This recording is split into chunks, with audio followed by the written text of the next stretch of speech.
DC motor की torque और speed equations check करते हैं।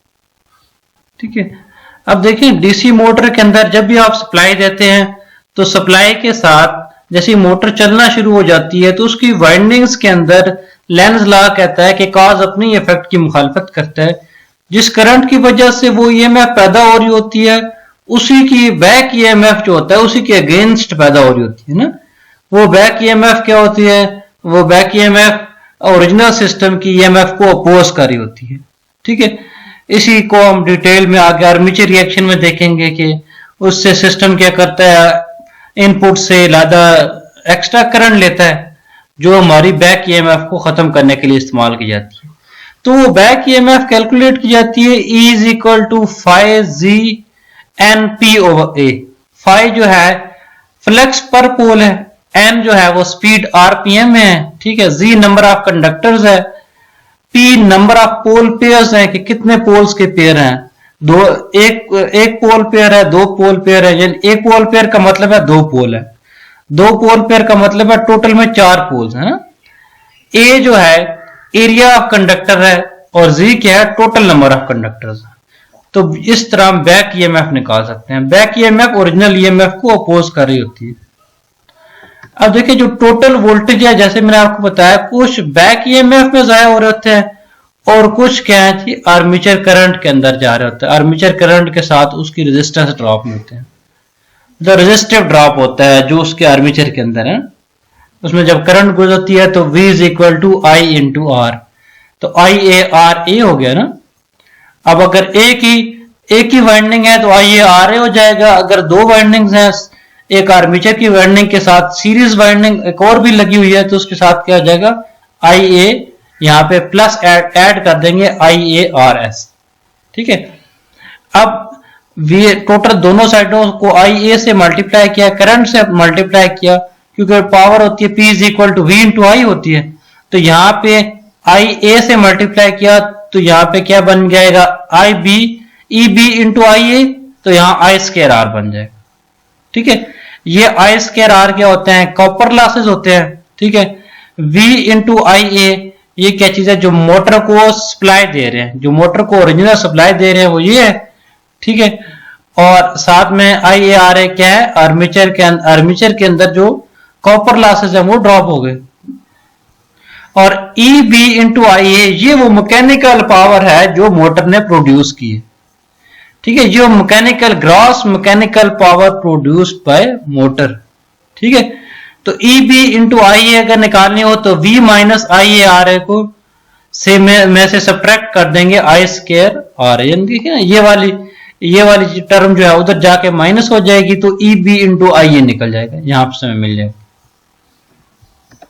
ई बी इंटू आई ए किसके इक्वल बना, we I A minus I ए का स्क्वायर आर ए, यानी कि कॉपर लॉसेस है ना।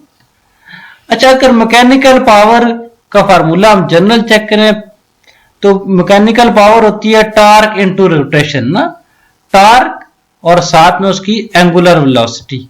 ओमेगा क्या होता है, एंगुलर वेलोसिटी, जो रेडियंस पर सेकंड में होती है। ठीक है, इलेक्ट्रिकल पावर मैंने आपको ऊपर बताया, इलेक्ट्रिकल पावर कौन सी है इसमें, ये वाली जो उसकी ई बी, ये वाली इलेक्ट्रिक V इंटू आई ए है ना। और ये जो है ये क्या है, लॉस है इस केस में, आई स्क्वायर आर है।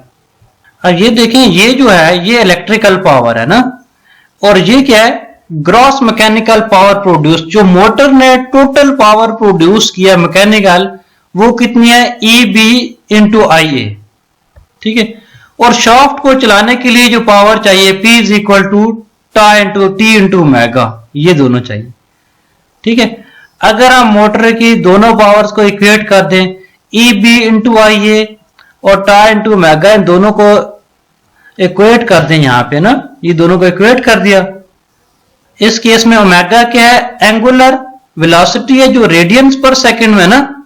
ओमेगा क्या है, एंगुलर वेलोसिटी। ओमेगा को कैसे फाइंड कर सकते हैं, omega is equal to 2 pi n divided by 60, क्योंकि जो स्पीड होती है वो क्या होती है, आरपीएम में होती है। तो आर जो नॉर्मल है वो हमारे पास सेकंड है ना, बेसिक यूनिट सेकंड है, जब इसको आरपीएम में लेके जाना है तो उसको हमने डिवाइडेड बाय 60 कर दिया। ठीक है, देखिए रेडियंस पर सेकंड, एक रेडियन देखिए 2 पाई के उस रेडियन से डिग्री में कन्वर्ट करने के लिए क्या किया, 2 पाई से मल्टीप्लाई कर दिया। अगर स्पीड 1 थी तो 1 रेडियन पर सेकंड n स्पीड है तो वो n के लिहाज से चलता जाएगा। अगर n आरपीएस में है तो एज इट इज रहेगा, आरपीएम में है तो डिवाइडेड बाय 60 कर दिया। तो यहां से ओमेगा की वैल्यू डाल दी। ठीक है, ओमेगा की वैल्यू क्या बनी, 2 पाई n डिवाइडेड बाय 60। यहां पे 2 पाई n डिवाइडेड बाय 60 डाल दिया। अच्छा, ओमेगा हमारे पास बना 2 पाई n डिवाइडेड बाय 60। तो t के साथ देखें ना, ये पीछे पेज पे देखें, EB into I A is equal to T into omega. यहां ओमेगा की वैल्यू डाल देंगे और यहां पे क्या कर देंगे, EB की वैल्यू डाल देंगे। EB की वैल्यू क्या होती है, 5GN इंटू पी ओवर ए।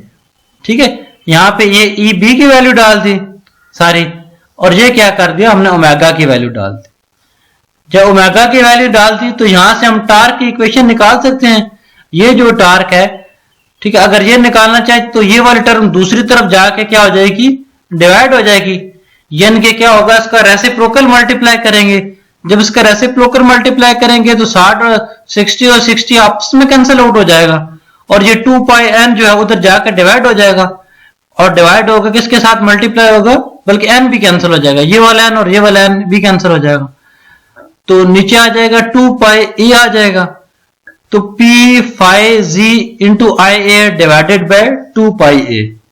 ठीक है, 1 ओवर 2 पाई करें तो ये बनता है 0.159।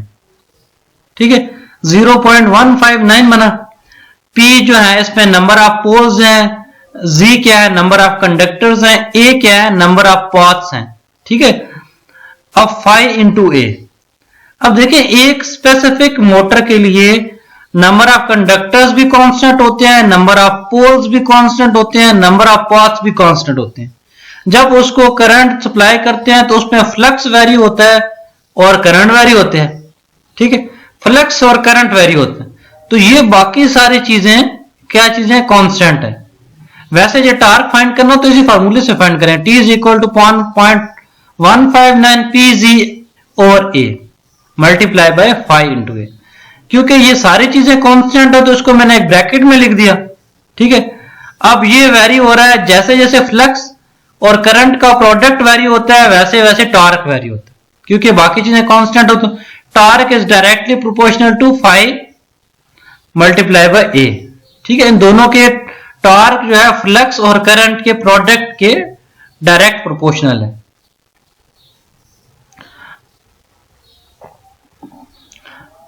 ठीक है, टार्क क्या हो गया, फ्लक्स और इसके करंट के डायरेक्ट प्रोपोर्शनल हो गया।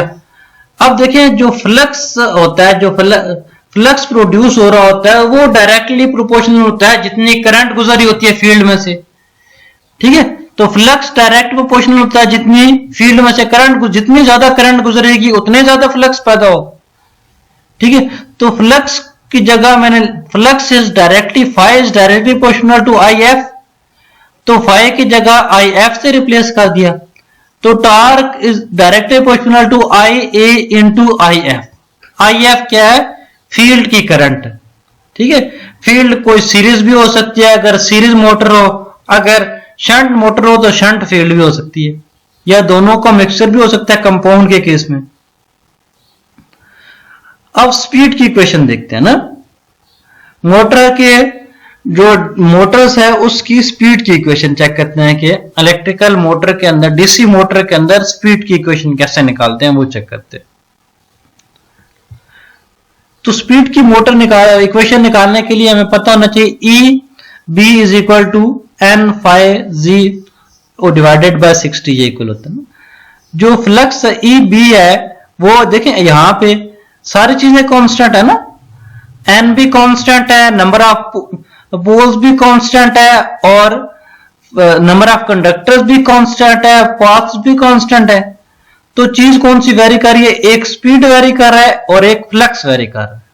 ठीक है, तो यहां से हम लिख सकते हैं E B is directly proportional to 5 into N, क्योंकि पोल्स कांस्टेंट है, जी कांस्टेंट है, ए कांस्टेंट है, नंबर ऑफ पाथ्स कांस्टेंट। तो यही लिख दिया E B is directly proportional to five into N. तो यहां से अगर n निकालें तो 5 उधर जाकर डिवाइड हो जाएगा, तो E B is directly proportional to n is directly proportional to E B by 5, यानी कि जो स्पीड है वो बैक ईएमएफ के डायरेक्ट प्रोपोर्शनल है और जो फ्लक्स है उसके इनवर्सली प्रोपोर्शनल है, डिवाइडेड बाय है ना, उसके इनवर्सली प्रोपोर्शनल है।